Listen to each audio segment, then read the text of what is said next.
Welcome to the Scream universe. Murder seems to follow Sydney Prescott everywhere she goes and hides itself behind a daunting mask. To win this game, you must determine the answer to these three questions: who done it, where, and with what weapon.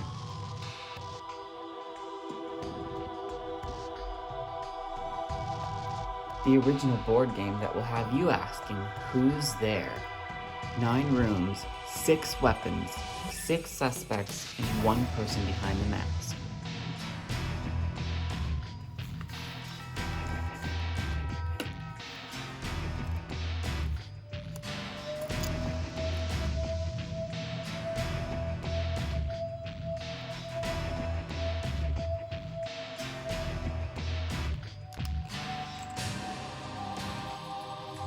And who's there? Clue score sheet.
People, weapons, rooms. So we shuffle and pick a random card for a room. Shuffle and pick a random person or weapon. And then now we shuffle and pick a random person. Now you put your person, your weapon, in your room that are a mystery in the center of the board. You take the rest of the cards and you shuffle them completely. Then you take the rest of your cards and you divide them up equally amongst however many players are playing. Let's say it's me and another person. So I'm going to take these cards. Player 2's cards are gonna go here. Player 1 gets their cards. Take a clue sheet.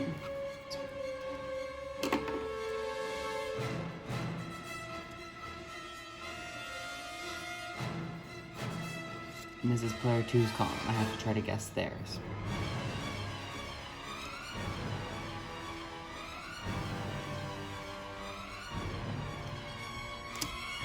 Now you want to keep your score sheet private. And since we have our score sheet filled out, we typically will use our cards now to show the other player clues whenever they guess correctly. I'm gonna go ahead and pick my character. Purple's my favorite color, which is this pawn, and that character is Billy, as we can see on our score sheets. Who is what color? So I'm gonna go ahead and be Billy, starting off here. I'm gonna roll the dice. I got a 9. Now is take Billy, and I'm gonna count out the rooms and the spaces. So 1, 2, 3, 4, 5, 6, 7, 8. We're gonna look at this, and you can tell right here is Casey's patio. I kind of crossed it off weird, but I know that I have it because of what's in my hand.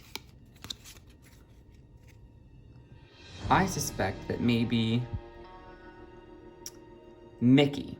Now, I don't have Mickey, so I want to figure out if he's guilty or not, if he's the person that's in the center.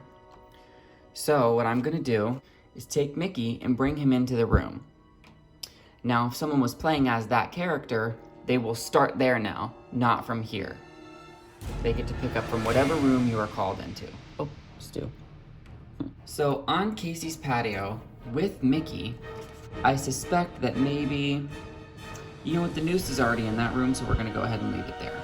So I'm Billy, and I've traveled to Casey's yard because I suspect that that's where she has been killed. I believe she has been killed by Mickey using the noose. That is my suggestion. So to make my suggestion, that's how I announce it. And the other player would take their cards, search through them. So you can already see right here she has the noose.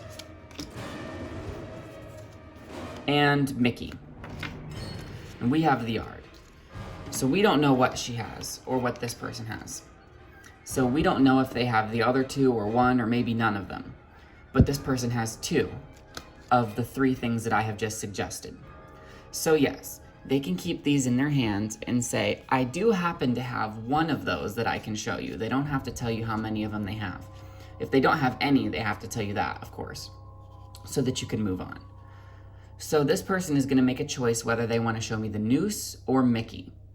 Let's go ahead and have them show me Mickey. So here they are, and they say, here's your clue. I have Mickey. You suggested Mickey in the room, so it can't be him. I know that now. It goes back into their hand. And now I will be updating my score sheet. And I know that Mickey is not the killer because they had it. So in their little box, I'm gonna check off that they had that killer. And I'm gonna go ahead and cross off Mickey because I know it's not him. So then it would be their turn now. They would take the dice, they would roll. 8. Okay, let's say this person is Sydney. So they're gonna go 8.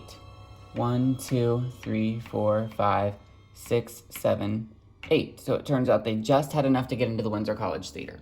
You have to be in a room before you can announce your theory about what's going on. It's pretty much the same game as Clue, it is just Scream themed.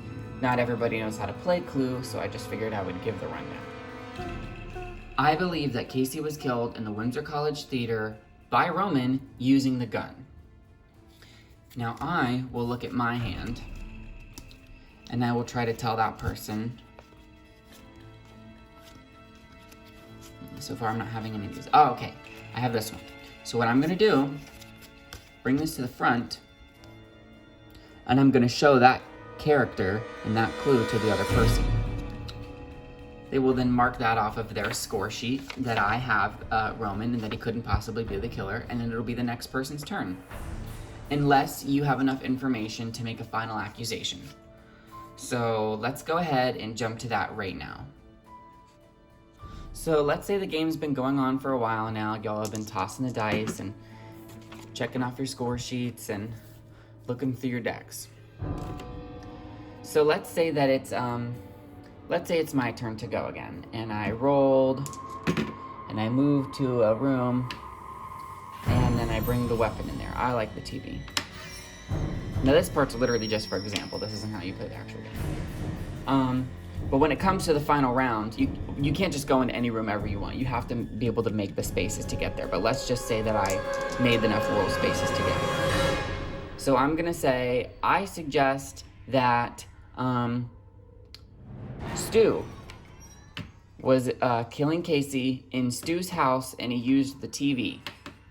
Now, they're gonna give me their answers, and when I get what I get back, all of my information, I'm gonna check down on my score sheets that, oh, you know, it's not this anymore, or it's probably Sydney who's the killer because I haven't heard from her in a while. So we'll go ahead and make a guess because I don't know what's in there. I have seen both card decks, so I can kind of make a little bit of an assumption. But I think Sydney's probably the killer. Maybe the iconic knife was used, maybe not. And then maybe it was maybe it was Sydney's bedroom. So you're gonna circle what you think it is, and then you go to your final accusation. So it's a Sydney with the iconic knife in Sydney's bedroom. That is my final accusation. And so what I do now is I check these. You would usually check them privately so you don't ruin it for the whole game and the whole group. You check it privately. Damn. So I had Sydney right, I had the iconic knife right, but I had Stu's house wrong. Which is funny because originally, That was in Stu's house. Anyway, I got 2 of them right and 1 of them wrong. So I would pretend like I didn't know anything, and obviously everybody would know I got it wrong and I'm out of the game, but I can't reveal what the real cards are. So I would put them back without saying anything, and then someone else would go. And let's say they suggest Sydney, bedroom, and Stu's house. They would pull the 3 from the center, they would check. If it was Sydney and the iconic knife in Stu's house, then there you go. You figured it out. Those are the clues, and that's the game. You figured out who the killer was, what did they use to kill, and where did they kill their victims. And then that's how you play Who's There. So yeah, it's literally just exactly Clue, but Scream themed, but it's such a fun board game, and it's so much fun to play, especially that it's Scream themed. You really get to pretend like that you're a part of the show and the movie. You can go through any scenario, any situation, pick any victim. Literally anybody can end up being the killer. So it just so happened to be that Sydney was the killer in this game. That's kind of fun. Love that. Anyway, yeah, this has been my collection of all of my Scream memorabilia and items, DVDs and fun things, toys. I'm hoping to have a Funko Pop and a NECA figure of Ghostface coming soon. So yeah, happy 24 years of Scream. I couldn't imagine a franchise that would make me this excited. I love horror movies and I love the horror community. This franchise has just meant so much to me personally, and I don't know where I would be without it. So yes, happy 24th birthday, Scream. Thank you for all of the love and the memories.